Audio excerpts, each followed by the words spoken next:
ഇവിടെ ഫോക്കസ് എന്ന് പറഞ്ഞു. ഇപ്പൊ ഫോക്കസ് ആണെങ്കിലും പെട്ടെന്ന് ഒരു ദിവസം ഉണ്ടാകേണ്ട കാര്യമാവണം എന്നില്ല നമ്മളിലേക്ക് തന്നെ നോക്കുമ്പോൾ. പക്ഷെ നമ്മൾ കൺസിസ്റ്റന്റ്ലി പല തോട്ട്സ് വരുന്നുണ്ടെങ്കിൽ അതിന്റെ അർത്ഥം എന്താ, നമ്മളിലേക്ക് തന്നെ നോക്കാൻ നമുക്ക് അത്രയ്ക്കും വലിയ ഇൻട്രസ്റ്റ് ഇല്ല. പക്ഷെ ആ സമയത്ത് ചിലപ്പോൾ നമ്മൾ വളരെ ഇൻട്രസ്റ്റ് ഉള്ള ഒരു മൂവിയെ കാണണമെങ്കിലോ ഭയങ്കര ഫോക്കസ് ആയിരിക്കും. ഫ്രണ്ട്സിന്റെ കൂടെ 2 പെഗ് അടിക്കാനാ പോണെങ്കിലോ ഭയങ്കര ഫോക്കസ്.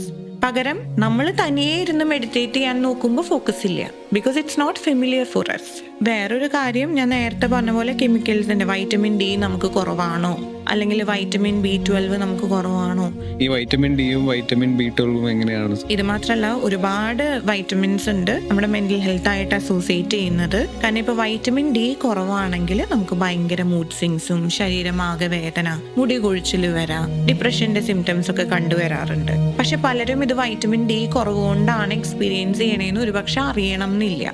അത് നമ്മൾ ചെക്ക് ചെയ്യുമ്പോഴായിരിക്കും വൈറ്റമിൻ ഡി ചിലപ്പോൾ വളരെ ലോ ആയിരിക്കും. പക്ഷെ വൈറ്റമിൻ ഡി വളരെ കൂടി കഴിഞ്ഞാലും സൈക്കോസിന്റെ സിംറ്റംസ് കാണാറുണ്ട്. B12 ആണെങ്കിലും നമ്മുടെ കൊഗ്നിഷനെ സപ്പോർട്ട് ചെയ്യുന്ന ഒരു വൈറ്റമിൻ ആണ് വൈറ്റമിൻ B12. നമ്മളുടെ ഈ പറയുന്ന ഫോക്കസ്, നമുക്ക് അതിൽ ചിന്തിക്കാനുള്ള കാര്യങ്ങളെല്ലാം ഹെൽപ്പ് ചെയ്യുന്ന ഒരു വൈറ്റമിൻ ആണ് വൈറ്റമിൻ B12. ഇതെല്ലാം വളരെ ഇമ്പോർട്ടൻ്റ് ആയിട്ടുള്ള വൈറ്റമിൻസ് ആണ്. അപ്പോൾ ഇതിൻ്റെയൊക്കെ ആബ്സെൻസിലും നമുക്ക് ഈ പറയുന്ന സിംറ്റംസ് വരാം.